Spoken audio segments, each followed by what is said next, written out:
Okay. So for items 30 to 32. So again, let's have this text ano muna natin para makasunod tayo agad. Okay?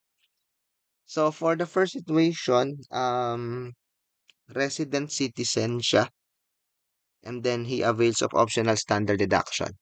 So we start of course with gross sales of 900.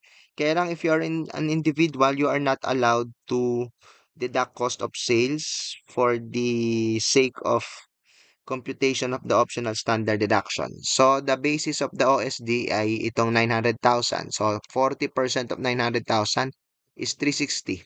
So we have taxable business income of 540 and then you add the compensation income. Compensation income is not included or uh, it's not entitled for the deduction, no, yung OSD. So combining the two, taxable business income of 540 and compensation income of 200, taxable income is 740,000. So that's letter A. For number 31, hindi ko alam, wala akong makuha sa choices, but here is my answer. So it is a general partnership. So it is taxable like a corporation. So for corporations, you are allowed to deduct the cost of sales to compute the basis of the OSD. So 900 less cost of sales na 500. So bali ang magiging basis ng optional standard deduction ay 400. So 40% ng 400, we have optional standard deduction of 160. So taxable business income is 240,000.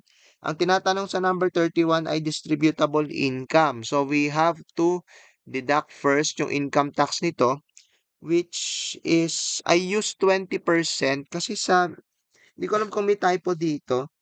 Pagka kasi ano siya, 25%, no, pag hindi siya MSME, may lumalabas sa sagot 180. Hindi kasi ako sure dito sa assets niya. Kasi kapag tiningnan nyo kasi yung assets niya is, ano ba to? 20 million, 200 million, I don't know. Okay, so but ang sinunod ko, ito ay 20 million. So kung 20 million yung assets nito, so pasok siya sa MSME. So ang tax rate niya is 20%. So 48,000. Kaya ang net income nito, distributable income is 192,000. For number 32, if it is a GPP, ganun pa rin yung computation ng kanyang OSD. Pwede siyang mag-deduct ng cost of sales. So, ang OSD niya, kagaya rin nung kanina, 160. So, ang distributable net income niya is 240 kasi tax exempt yung GPP natin. Okay. So, yan. Distributable income niya is 240.